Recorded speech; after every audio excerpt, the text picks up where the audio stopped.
لو الحكاية فيها إن فيتو.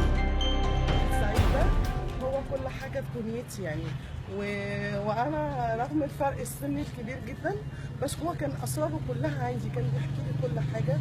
كنت بعرف أنا يعني أنكل سعيد اللي أنا شفته في الميديا مش هو أنكل سعيد اللي أنا أعرفه. اللي أنا أعرفه اللي هو مهما كانت أحزانه عمره ما يقول أسراره ولا عمره يقول حاجة بتوجعه.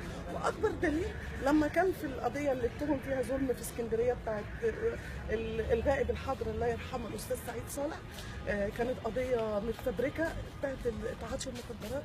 هو حضرتك كان بريء فيها طبعا والحمد لله القضاء برأه.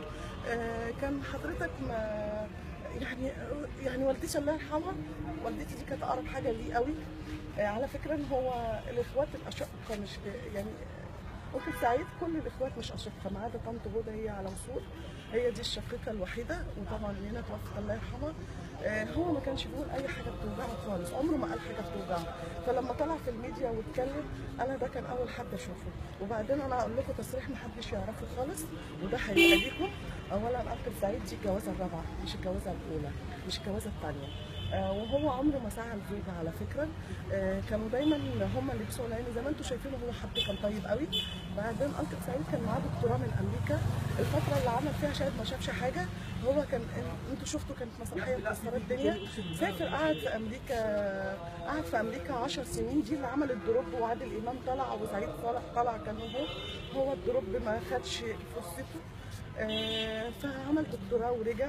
في فتره ما كان بيعمل الدكتوراه اتعرف على واحده صديقه احدى الفنانين كانت راقصه باليه وتزوجها، وهي اللي سعت اليه برضه. هو عمره ما سعى لاي زوجه. تاني زوجه اللي هي مامة يوسف دي كانت بتحبه بقالها اكتر من 20 سنه، وكانت انا وانا صغيره بشوفها بتيجي المسرح كل يوم كل يوم. هو ما كانش باله على فكره يتجوز في يوم من الايام خالص. الجواز ده كان في يعني من ربع المستحيل في حياته. هو كان حياته عشق الفن، ما عندوش حاجه غير الفن. لغايه ما في ظروف ما طبعا ما ينفعش اصرح بيها عشان هو في ذمه اللي خلقه، فاتجوز ام يوسف. طبعا انا بالمصادفه بكلمه لقيته زعلان، فين انت يا انكل؟ قال لي انا في السيده. هو كان عايش السيده ما بيقعدش الا هناك. قال لي انا متضايق انا رفعت عليها اليمين ونزلت. قلت له طب ربنا يهديك ومش عارفه. قال لي لا والله انا راجع، انا هديت خلاص وهرجع. فهو الصدمه بس اللي خدها انه لما رجع البيت لقى المفتاح متغير، هو ده اللي ذبحته. فهو يعني حب يرد لها بس الاهانه ان انا هتجوز اهو. طبعا طارق ساره دي كانت بقى يعني ايام ما كان بيعمل عرف البحر اتعرفت عليه، هي من مجاميع محمد نجم.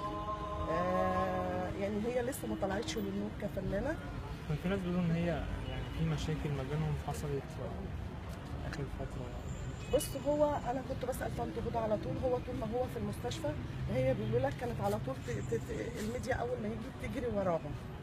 أنكل سعيد اتذبح كتير قوي سوا من الكل، اتذبح قوي. وهو مشكلته انه ما بيتكلمش، هو ما بيحكيش. هو مهما كانت بتوجعه، انا اللي شفته على الميديا لما حكى عن يوسف مش هو ده اللي انا اعرفه، لان اللي انا اعرفه عمره ما بيحكي مهما اي حاجه كانت بتوجعه، عمره ما بيقول اي حاجه بتوجعه ابدا. فكان حد تاني. فهو لما اتجوز للعند، انا اللي بقولها لك. والمفاجاه بقى اللي ما حدش يعرفها خالص واللي انا اعرفها، حبه الحقيقي ما اتجوزهاش لان هي بنت عيله كبيره قوي. تاني زواجه ليه اللي هي سيدة أعمال في الإسكندرية، دي تاني زواجه. والتالتة اللي هي أم يوسف، والرابعة سارة. عشان هي بتقول إن هم زواجتين، لا هم أربعة، هم أربعة تزوجهم.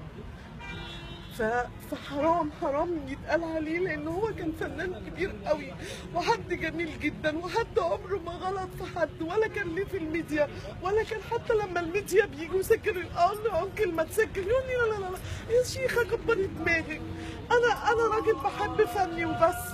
يعني عمره ما كان بيسعى للميديا ولا يسجل مع الميديا ولا اي حاجه خالص. يعني لما اموت بقى يبقوا يعرفوا مين ترابي. ده سعيد عمره ما ذم في حد، عمره ما غلط في حد، عمره ما قال حتى لو يعني دايما حتى بيصطنع الابتسامه حتى مهما كان تعبان، هو بتبص تلاقيه يبتسم ويبقى بينزف جواه.